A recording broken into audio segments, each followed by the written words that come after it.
Bienvenidos a esta nueva cápsula del Instituto de Investigaciones Jurídicas de la UNAM. Como ustedes pueden seguramente haber atestiguado, uno de los temas recurrentes en el debate público mexicano vinculado con los abogados tiene que ver con la colegiación obligatoria.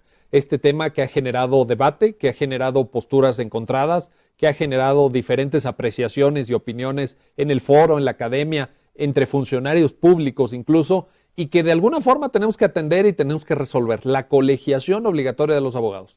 Para ilustrarnos sobre este tema, para explicarnos cómo debería ser, si es que debería de darse la colegiación obligatoria, el día de hoy tenemos el privilegio, tenemos la enorme fortuna de conversar con el licenciado José Mario de la Garza, uno de los abogados, uno de los postulantes más famosos de México, más reconocidos en todo el país y quien hoy nos va a compartir algunos comentarios sobre este tema. Pues en primer término, bienvenido, licenciado de la Garza, es para nosotros un privilegio tenerlo aquí en la Universidad Nacional. ¿Colegiación obligatoria sí o no? Se lo pregunto directo. Yo te diría así categóricamente sí a la colegiación obligatoria. ¿Sin duda alguna? Y a la certificación, porque creo que también ha habido una confusión terminológica en cuanto a estar colegiado y estar certificado. Son dos conceptos. ¿Cómo está eso? Sí. Es decir, colegiación obligatoria implica que existe una norma jurídica que obligue a los abogados a pertenecer a un colegio. A pertenecer a un colegio y a estar asociado a ese colegio. Y si no se está, no se puede postular. Y si no se está, no puedes ejercer la profesión. Ese es un primer concepto. Que estos colegios regularían el control ético del ejercicio profesional, establecerían en sus estatutos las reglas con las cuales puedes afiliarte y los derechos y obligaciones de los asociados. Ese sería un primer concepto. El otro es la certificación obligatoria, que es la educación jurídica continua. Los abogados, las abogadas tendrían que tener un control de qué tanto continúan estudiando después de que terminan la carrera y con una metodología y con una periodicidad tendrían que demostrar que están estudiando las materias para las cuales se postulan, y esto también impediría, si no te certificas, que puedas ejercer la profesión. ¿Por qué es importante estar certificado? Bueno, a ver, ¿quién daría esta certificación? Aquí ha habido un tema muy discutido y que ha sido de muchos puntos de vista, pero como está planteada la reforma constitucional y después la ley reglamentaria, es que lo hagan los colegios de abogados que estén acreditados para ello. Se lo pregunto porque creo que un punto de debate es ese. Las universidades reclamaban para sí este proceso de certificación, por cuanto que es un proceso que tiene que ver con los conocimientos que tiene un abogado. Los colegios piensan que está mejor que lo hagan los propios colegios. Hay un punto de debate. Pero el punto de debate efectivamente existe.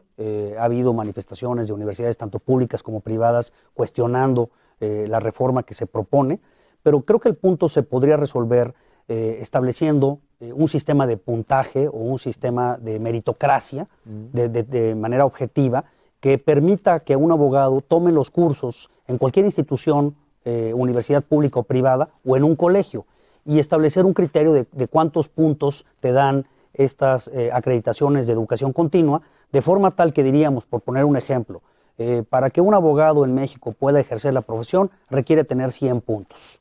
Y entonces buscaría en el mercado esos cursos y trataría de acumular esos 100 puntos, y valdrían, pues dependiendo la institución, la duración del curso, los temas que se traten, pues tendrían un peso dentro de este puntaje, y finalmente llegaría el final del año diciendo: tomé cursos en la Universidad Autónoma, tomé cursos en el Centro Carbonell, tomé cursos en la Barra Mexicana Colegio de Abogados, y esta integración pues me da los 100 puntos, de manera que tú puedes escoger libremente. No se está diciendo que los únicos que darán la educación continua serán los colegios de abogados. A ver, ¿esto de la certificación lo inventamos nosotros? ¿Es una idea mexicana? ¿Es una idea propia o existe en otros países? Bueno, existe en la mayoría de los países en Europa que pertenecen a la comunidad, pues está este tema subyacente en Londres, en España, en el propio Francia, Estados Unidos es uno de los promotores de O sea, de la países más certificación. avanzados que México. Sí. Inclusive México ya lo hace en otras profesiones. Tú puedes ver lo que pasa con los contadores públicos. Tienen todo un sistema de certificación que ha mejorado el ejercicio profesional. Los médicos también tienen un mecanismo para certificarse. No es que estemos introduciendo un elemento nuevo. Lo que sí estamos diciendo es que la profesión, como está en México, no puede seguir igual. El estándar de tener un control sobre quienes participan en el ejercicio profesional tiene que tener un mecanismo de control. Hay otro debate muy interesante de decir, ¿quiénes son los que se deben de certificar o colegiar?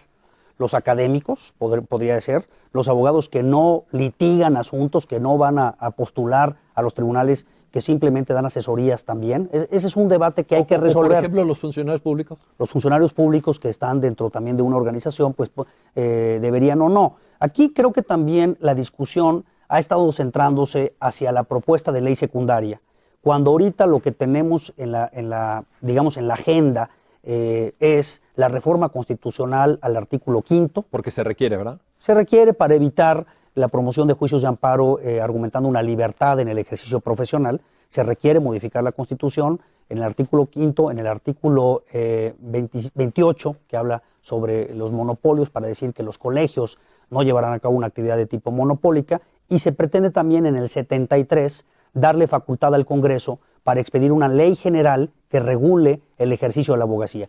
Yo considero que entonces habría que dividir la discusión. Primero deberíamos enfocarnos en decir, ¿debe haber una norma constitucional que establezca la colegiación y certificación obligatoria para nuestra profesión?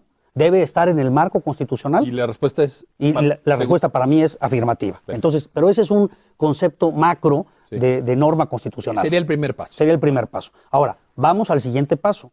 Lo que se pretende es que la reforma constitucional dé un plazo al Congreso para legislar en esta materia.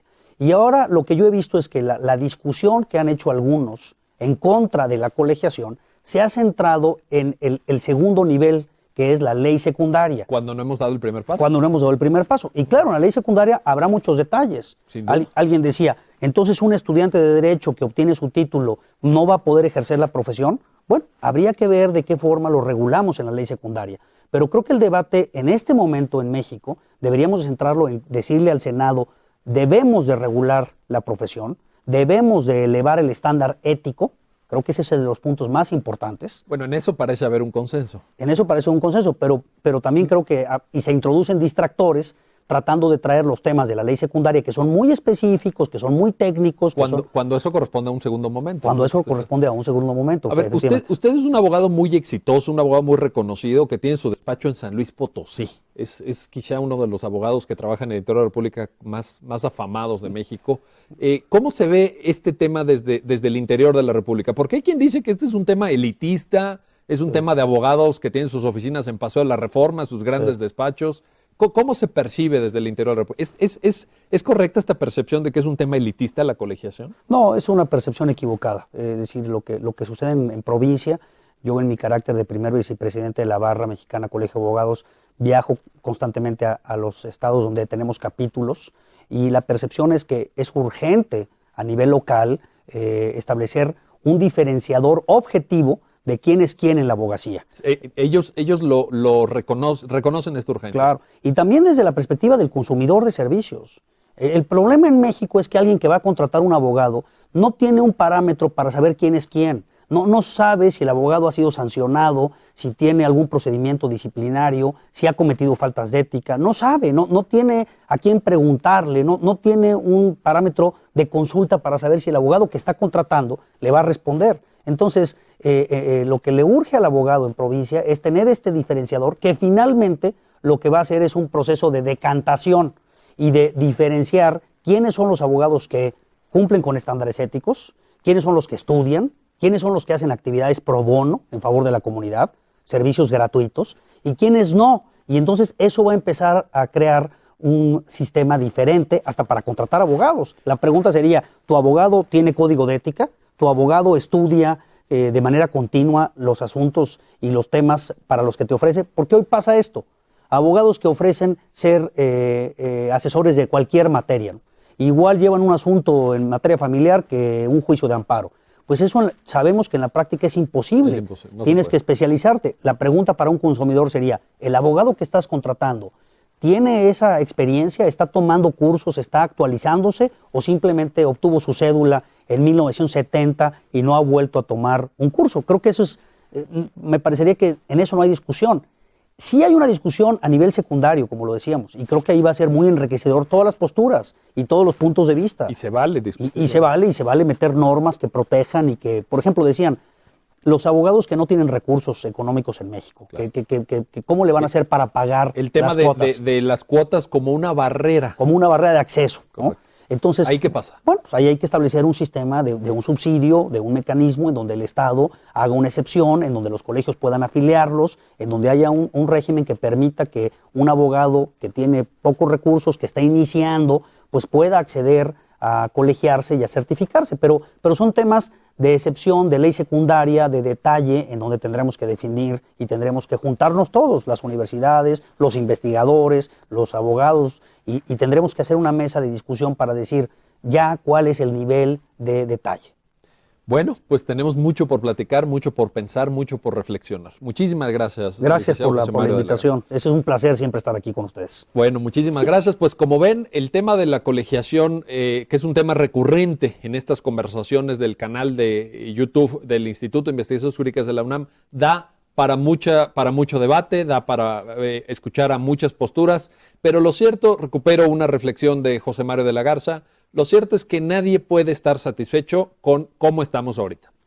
Podemos pensar una cosa, podemos pensar otra sobre la colegiación, podemos entrar a detalles, podemos abonar a la discusión sobre la reforma constitucional que habrá que dar y habrá que aprobar en su momento, pero lo cierto es que nadie puede decir que estamos 100% satisfechos en cómo se ejerce y el nivel de ejercicio en el plano de la ética, de la actualización, de la seriedad y responsabilidad con que se ejerce la abogacía. Y a partir de ahí discutamos, a partir de ahí analicemos, a partir de ahí generemos debates, pero con el ánimo de mejorar, porque hay mucha cancha de mejora y porque esa mejora va a repercutir finalmente en la seguridad jurídica que tanto necesita México. Muchísimas gracias.